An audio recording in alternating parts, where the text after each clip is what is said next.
Hello friends, I Professor Agam Dalal on behalf of JK Shah Classes welcomes you all. I am associated with JK Shah Classes as CA Final, Corporate and Economic Law subject faculty. I have achieved All India second rank in CA Final examination May 2018 and along with that I have also achieved in the same examination 4 gold medals including law. I have also achieved All India 33rd rank at Inter CA level. अभी एक बहुत बड़ा question होता है final CA students के दिमाग में कि सर लॉ कितना बड़ा सब्जेक्ट है।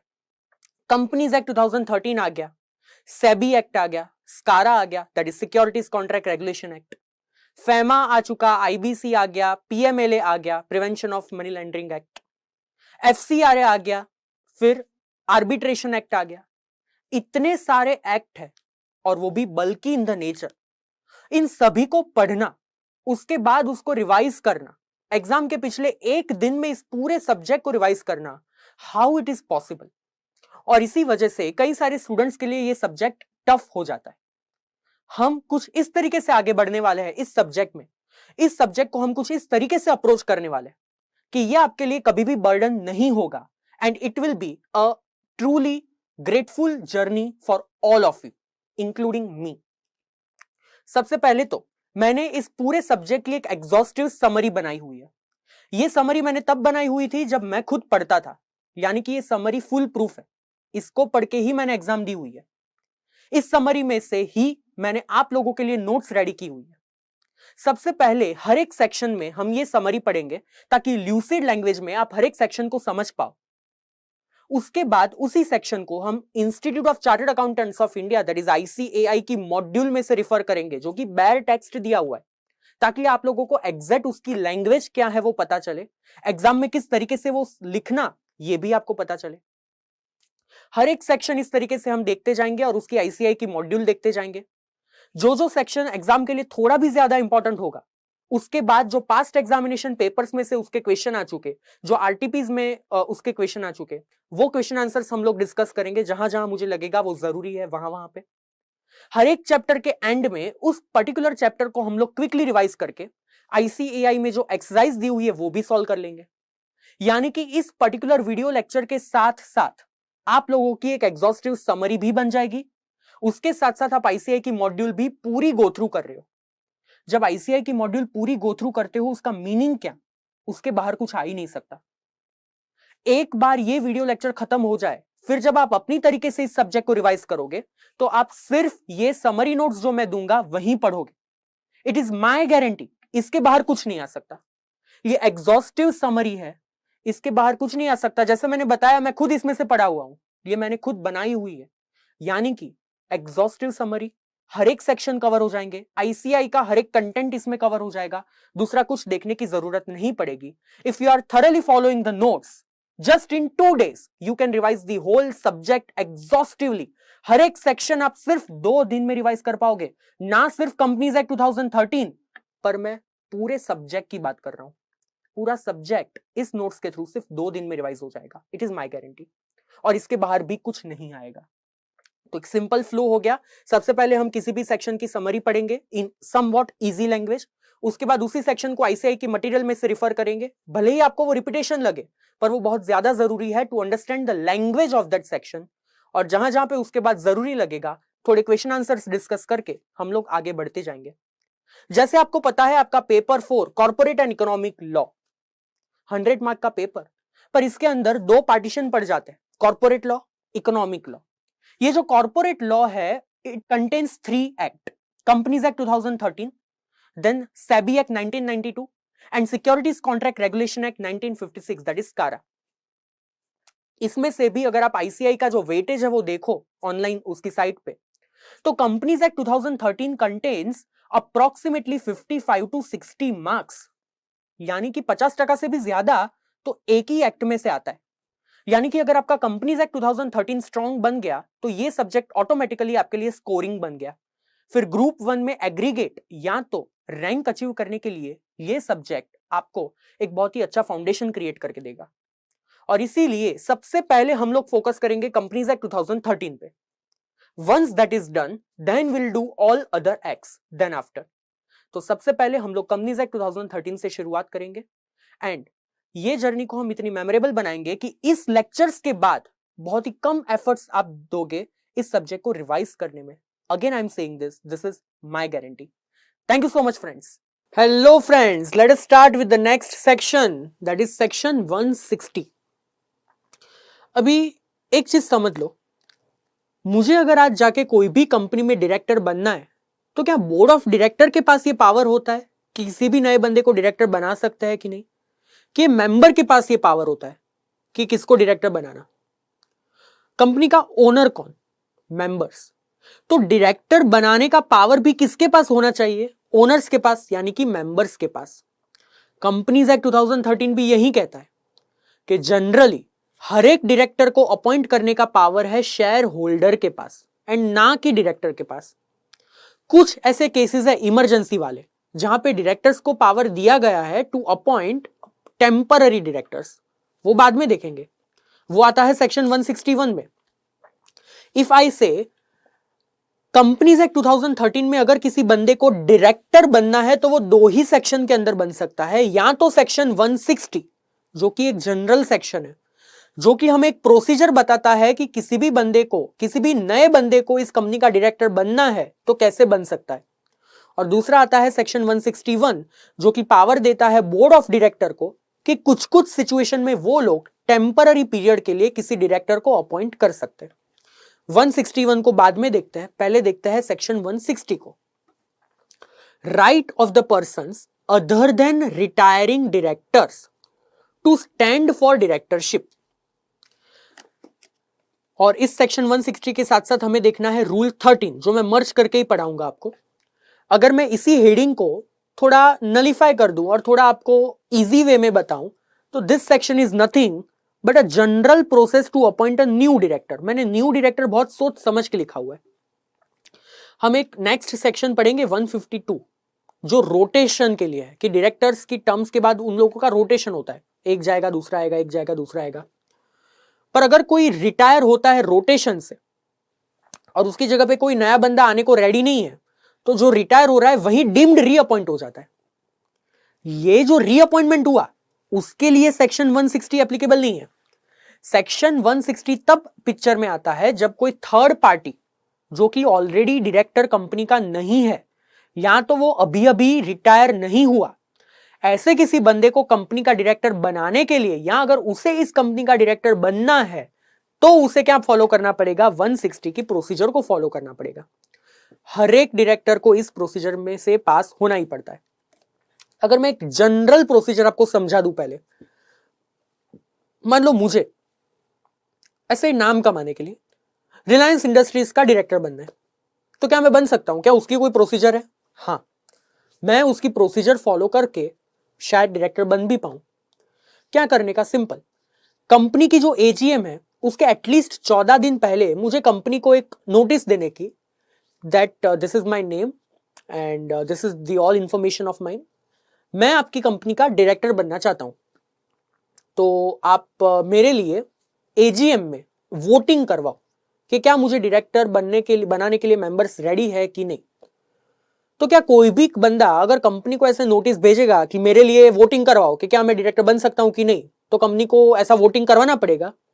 हाँ, करवाना पड़ेगा. जब मैं बोलता हूं कंपनी को ये नोटिस भेजा, यानी कि मैनेजमेंट को ये नोटिस भेजा कि आप अपने ओनर्स को बोलो कि मुझे भी कंसीडर करे. मैनेजमेंट तो एक इंटरमीडिएरी है, ये कम्युनिकेशन एक्चुअली मेरा और ओनर्स का है.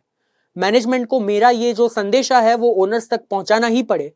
ये नोटिस अगर 14 दिन के पहले मैंने एजीएम के 14 दिन के पहले दी है तो कंपनी को क्या करना पड़ेगा? कंपनी को हर एक मेंबर्स को भी ये नोटिस भेजनी पड़ेगी मीटिंग के पहले, या तो न्यूज़पेपर में एडवर्टाइज दे देनी पड़ेगी कि हमारी ये जो एजीएम होने वाली है वहां पे मिस्टर आगम दलाल को डायरेक्टर बनाने के लिए भी हम लोग रिजोल्यूशन पास करवाएंगे, तो इसके लिए भी वोटिंग होगी. ताकि अगर किसी को पहले से मेरे बारे में कुछ इंफॉर्मेशन निकालनी है, मेरा बैकग्राउंड जानना है, तो वो वर्कआउट कर सके और फिर वोटिंग करे. अभी मीटिंग होगी पर ये सारा खर्चा भी तो होगा, तो कंपनी क्या करेगी? इन सभी खर्चों के लिए और एक सेफ्टी पर्पस के लिए मेरे पास से 1 लाख रुपए की डिपॉजिट ले लेगी. कंपनी का जो आर्टिकल ऑफ एसोसिएशन होता है वो कोई हायर अमाउंट भी प्रिस्क्राइब कर सकता है, 1 करोड़ 100 करोड़ कुछ भी. कंपनीज एक्ट मिनिमम कितना लेने को बोलता है? 1 लाख. ज्यादा भी ले सकते हो as per companies article of association. इतना डिपॉजिट ले लेने का, वर्ड क्या बोला मैं, डिपॉजिट। 1 लाख का डिपॉजिट दिया, नोटिस दिया, कंपनी ने मेंबर्स को बता दिया, अभी एजीएम का दिन आ गया। एजीएम के दिन पे वोटिंग होगी कि कौन कौन चाहता है कि आगम दलाल डायरेक्टर बने। लोग हाँ बोलेंगे, ना बोलेंगे। अगर 50% से ज्यादा लोगों ने हाँ बोल दिया तो रिजोल्यूशन पास हो गया, मैं डायरेक्टर बन जाऊंगा कंपनी का, और 1 लाख रुपए की डिपॉजिट कंपनी को मुझे वापस करनी पड़ेगी। मान लो 25% से ज्यादा लोगों ने हाँ बोला, पर 50% से कम, कहना इसे रिजोल्यूशन पास नहीं हुआ, पर हाँ सब्सटेंशियल लोगों ने मुझे हाँ बोला, 25% से ज्यादा लोगों ने, मैं ऐसा फालतू इंसान तो नहीं हूं, तो 25% से ज्यादा ने हाँ बोला पर 50% से कम, तो आप डायरेक्टर नहीं बन पाओगे, पर 1 लाख रुपए की डिपॉजिट फिर भी आपको वापस मिल जाएगी। पर मान लो मैं इतना फालतू कि 25% से कम लोगों ने ही हाँ बोला, किसी ने हाँ नहीं बोला, तो मैं डायरेक्टर भी नहीं बोलूंगा, और ये टाइम पास जो किया उसके वजह से ये 1 लाख की डिपॉजिट भी कंपनी ही रखेगी, वो मुझे वापस भी नहीं देगी। ठीक है ना, मैं एटलीस्ट रिलायंस इंडस्ट्रीज की एजीएम में मेरे लिए वोटिंग तो हुई, फेमस हो गया, और क्या।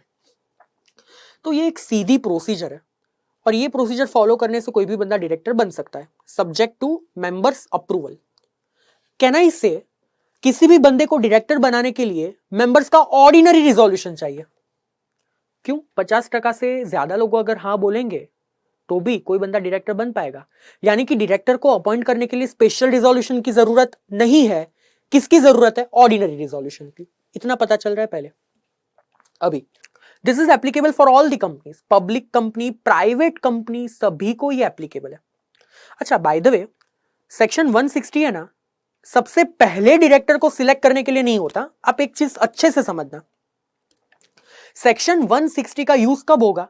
जब एजीएम के पहले आप कंपनी को ये नोटिस दोगे। एजीएम बुलाने की जिम्मेदारी किसकी होती है? डायरेक्टर्स की। तो सबसे पहले डायरेक्टर्स आएगा या एजीएम आएगी? यानी कि मुर्गी आएगी कि अंडा, ये वाली बात हो गई। और इसके वजह से सबसे पहले जो डायरेक्टर्स होते हैं कंपनी के इनकॉर्पोरेशन के बाद वाले, उनके लिए 160 नहीं है, उनके लिए सेक्शन 152। हाँ, उसके बाद हर एक डायरेक्टर्स जो भी नए नए अपॉइंट करते जाने हैं उसके लिए सेक्शन 160, क्योंकि उसमें एजीएम आती है पिक्चर में, तो मेंबर्स को बुलाने के लिए भी तो कोई डायरेक्टर चाहिए पहले से।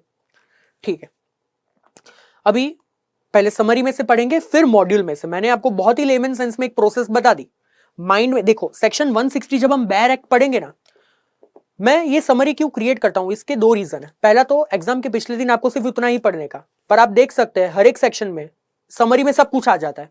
अब तक आपने शायद नोटिस किया होगा, कुछ भी बाकी नहीं रहता, सब कुछ आ जाएगा, पर बहुत ही शॉर्ट कंटेंट में।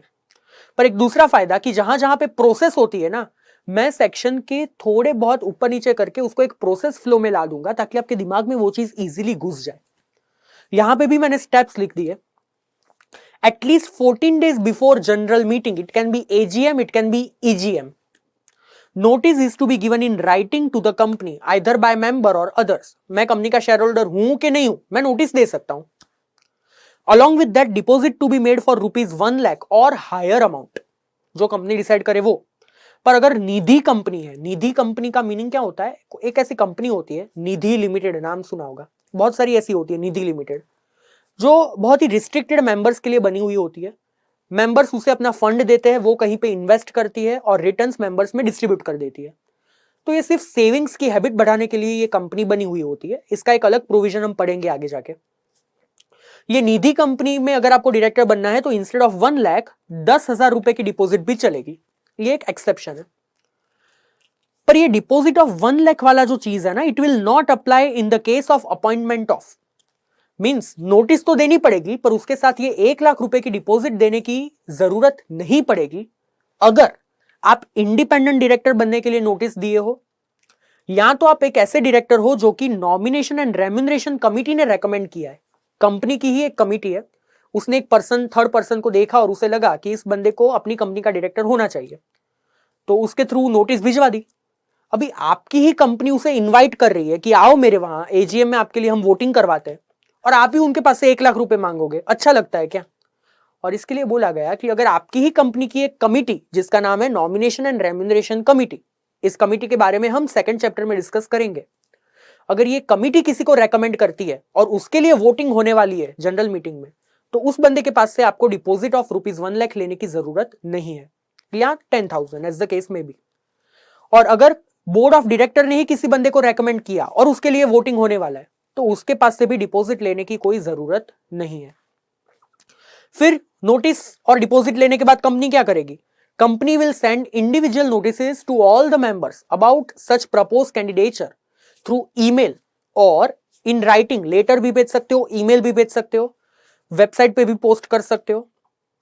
अच्छा, इंडिविजुअल नोटिस सेंड करने की जरूरत नहीं है। No need to send individual notice if at least 7 days before AGM company give advertisement in at least 1 vernacular newspaper plus 1 English newspaper. For example, company को 14 दिन के पहले नोटिस तो मिल गई, पर कंपनी को लगता है मेरे इतने सारे मेंबर है, इतने सबको ईमेल करूं या तो इन राइटिंग में भेजूं, उससे अच्छा एक न्यूज़पेपर में एडवर्टीजमेंट ही दे देता हूं, सस्ता पड़ेगा शायद। मान लो कंपनी गुजरात की, तो उसे टाइम्स ऑफ इंडिया जैसे इंग्लिश पेपर में भी ये चीज छपवाने की, प्लस गुजरात समाचार जैसे लोकल न्यूज़पेपर में भी ये चीज छपवाने की। तो वर्नाक्युलर भी आ गया और एक इंग्लिश न्यूज़पेपर, दोनों में ये चीज इंकॉर्पोरेट करवा देने की। तो अगर ऐसे न्यूज़पेपर में एडवर्टीज दे दी तो सबको इंडिविजुअल फिर ये चीज भेजने की जरूरत नहीं है। अभी आएगी वो शुभ घड़ी जब डिसाइड होगा कि वो बंदा डायरेक्टर बनेगा कि नहीं। एजीएम पे वोटिंग होगी। अगर वोटिंग में 50% से ज्यादा लोगों ने बोला हाँ ये बंदा डायरेक्टर बन सकता है, तो वो डायरेक्टर बन जाएगा और उसकी डिपॉजिट क्या हो जाएगी? Refund.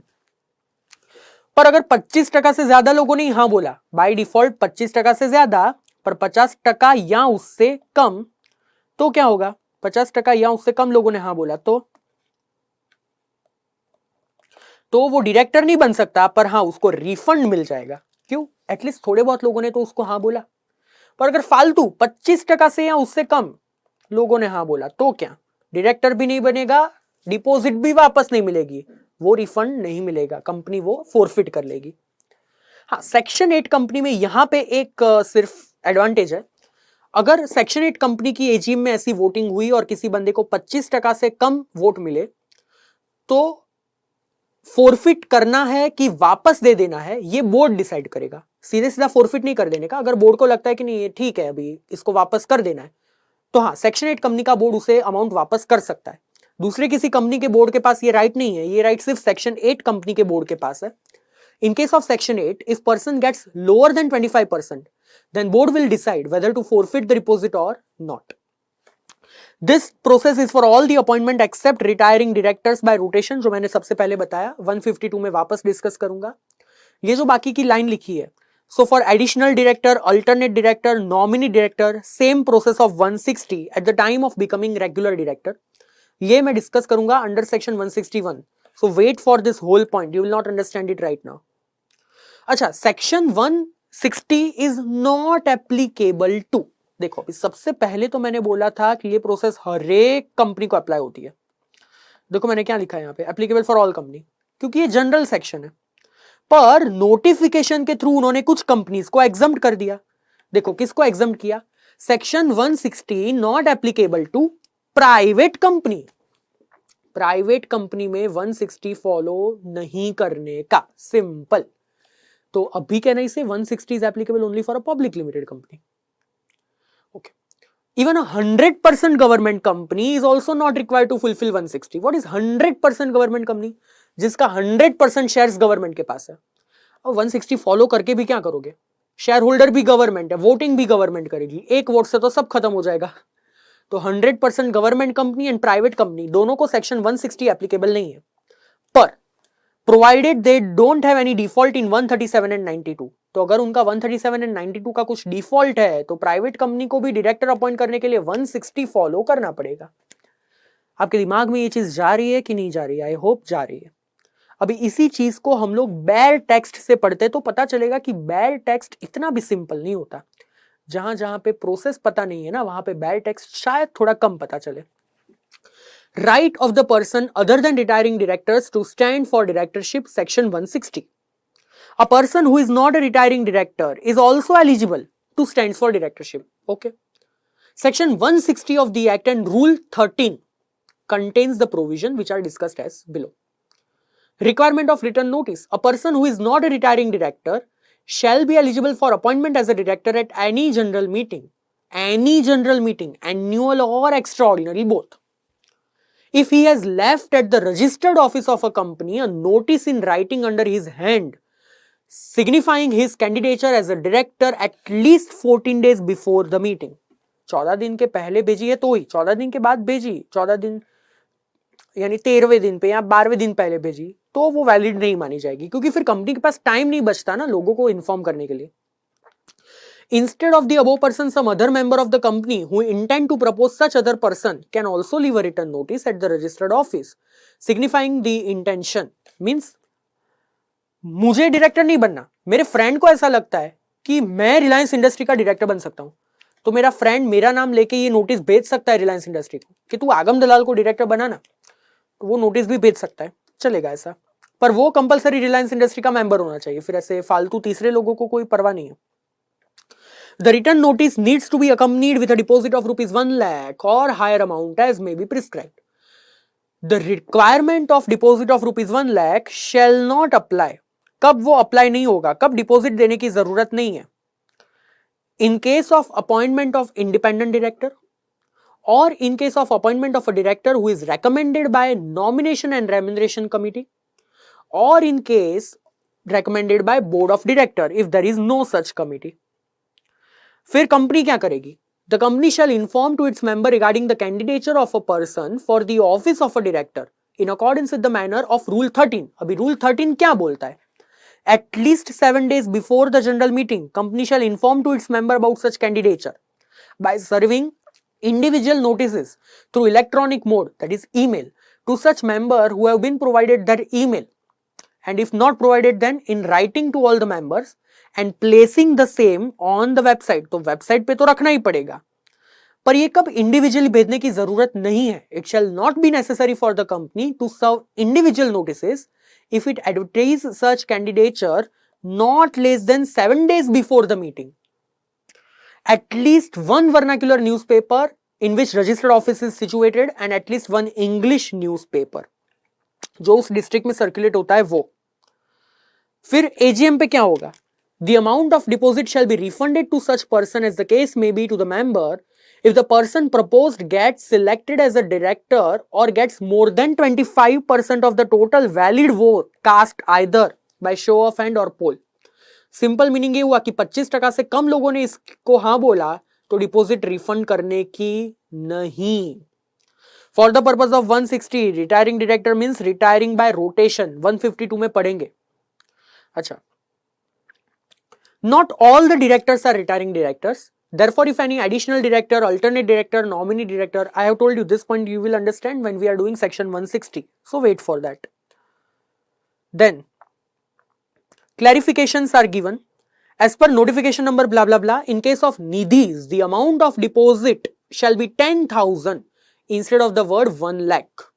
Second one, for the MCA has clarified that for section 8 company, the board of directors shall decide as to whether the deposit of 1 lakh to be forfeited or refunded if he fails to get more than 25%. ये भी हमने कर लिया. किन किन लोगों को ये सेक्शन एप्लीकेबल नहीं होता? This section shall not apply to a government company in which entire paid up capital is held by government or a subsidiary of a government company in which entire paid up capital is held by government. In short, 100% government company. Okay, पर ये तभी private company को भी applicable नहीं होता, पर ये तभी नहीं होगा when 137 and 92 is what fulfilled. Are you getting this? So that was section 160, a general process to appoint a director. The very next section will be section 152, जहां पे हम देखेंगे कि कंपनी के सबसे पहले डायरेक्टर किस तरीके से अपॉइंट होते हैं और क्या ये डायरेक्टर की टर्म्स कंटिन्यूअस होती है या उनको रोटेट किया जाता है. ये हम देखेंगे इन द नेक्स्ट सेक्शन 152 में. Thank you so much.